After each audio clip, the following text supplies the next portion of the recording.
Okay, let's get started with part 2 of order of operations. Before I get started, I wanted to point out that on the first page, the problems that I did not do in the video, hopefully by now you realize that those are your responsibility and you need to make sure that you get those done because they will be part of your WISC, part of the questions that you answer in Schoology, okay? So let's get started here. Up until now, on the other side of the paper, we had been doing simplifying. We have been simplifying those problems, okay? So now we need to do something called evaluate, okay? Evaluate means that there's another step before simplifying. You need to plug in and then simplify. Okay, so for some of these, if you're looking ahead quickly, there are a lot of variables now in these problems. Now, if you're noticing at the end of each problem, it says use blank for blank, okay? So they will tell you what numbers you need to be plugging in or substituting in for each one of these variables, okay? Whatever you plug in, you need to put in a parentheses.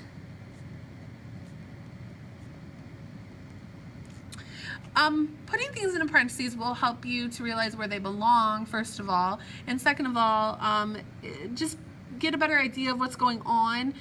If you have negatives and they're not in parentheses, you might accidentally mistake it for subtraction or something like that. So you just need to make sure that you are putting things in parentheses. Just makes it look cleaner. Okay, so let's get started with this first one here, 99.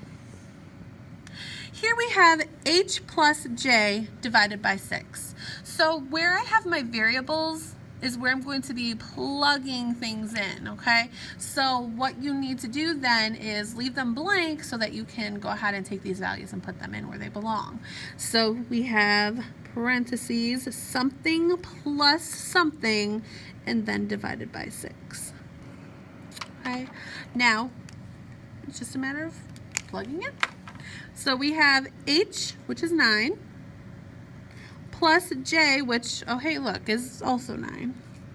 And now you just need to do the math and follow your order of operations that are on the front page. So parentheses first, 9 plus 9 is 18 divided by 6, that's 3. Okay. Let's do another one. Let's jump down here to 102.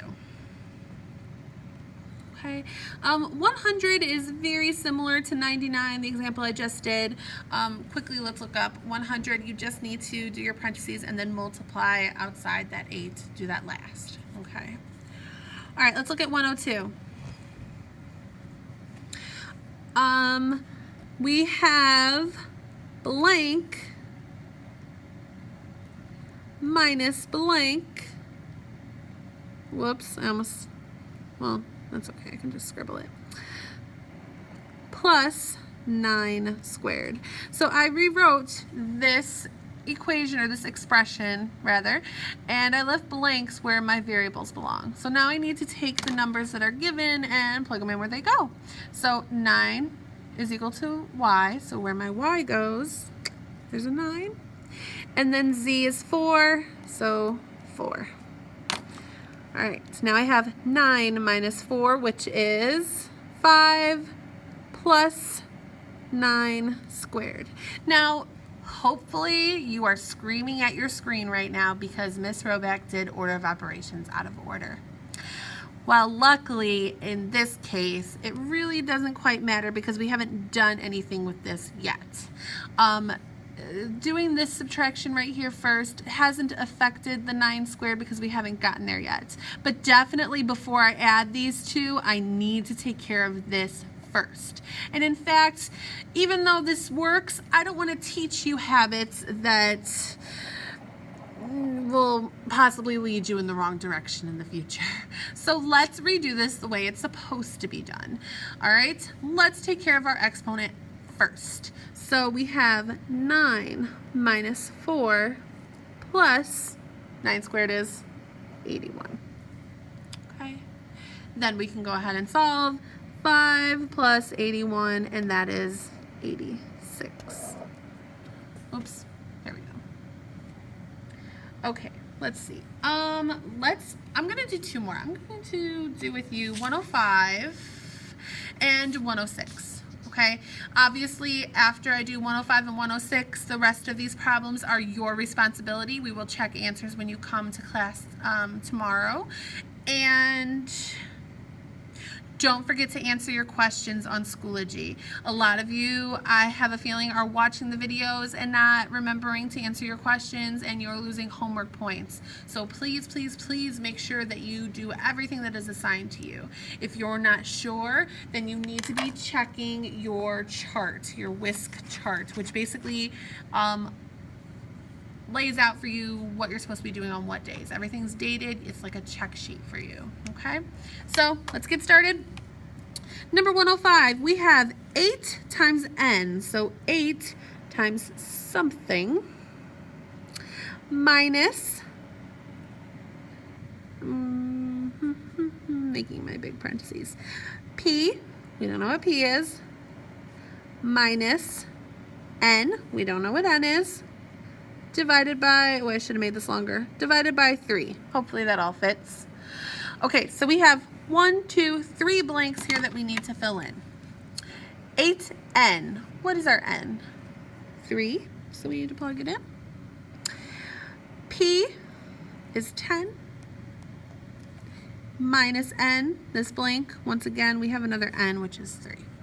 Okay, so now we can take care of our order of operations. So PEMDAS, P stands for parentheses or any kind of grouping. So our first set of grouping is right, let me grab my highlighter, is right here. This group right here. We need to take care of that first. So 10 minus 3 divided by 3. What comes first? Addition or subtraction, or multiply or divide? Well, if you want, you could flip over, and multiply or divide does come before add or subtract. So we need to take care of that first. Divide. This is going to be, I'm going to rewrite the rest of it. Don't forget to rewrite the rest. 8 times 3 minus 10 minus, what is 3 divided by 3? 1. Now I can do the second operation that was in my parentheses. This is already taken care of. And that was subtract. So 10 minus 1 is 9. Starting to run out of room, so I'm going to solve the rest of my problems over to the right. I'm going to keep going to the right instead of down. So now I need to look at what's left in my problem. I have multiplication and subtraction. What comes first? PEMDAS, P-E-M-D, that's multiply, divide, they come first. So I need to multiply this first. 8 times 3, well, what's 8 times 3?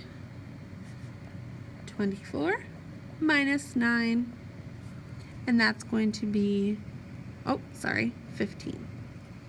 I don't know why I started writing a 2. Okay. Let's do one more. Let's do 106. I'm going to create a line here so I don't run these into each other.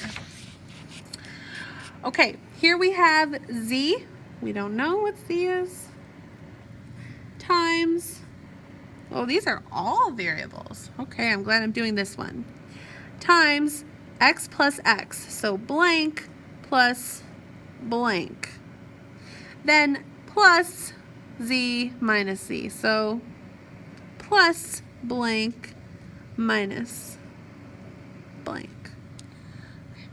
Now there's actually 2 ways that you could tackle this. You could go ahead and start plugging things in and you know, do your order of operations, but some of you might be noticing that right here I have Z minus Z. Well, it doesn't matter what Z is. Anything minus itself is nothing. It's gone. So this part we really don't even need to include. So why not save yourself a little bit of work and not worry about that part.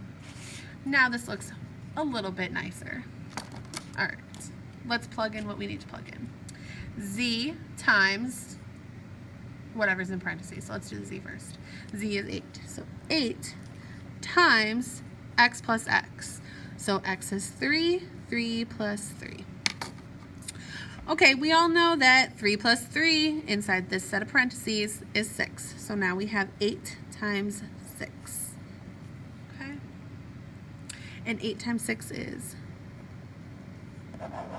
48. Okay, that's all I'm going to do with you. The rest of these, I left you 1, 2, 3, 4, 5 on this side, and on the other side, I think there was also 5. So you have 10 problems to finish in your notes and answer the questions online. I will see you in class tomorrow.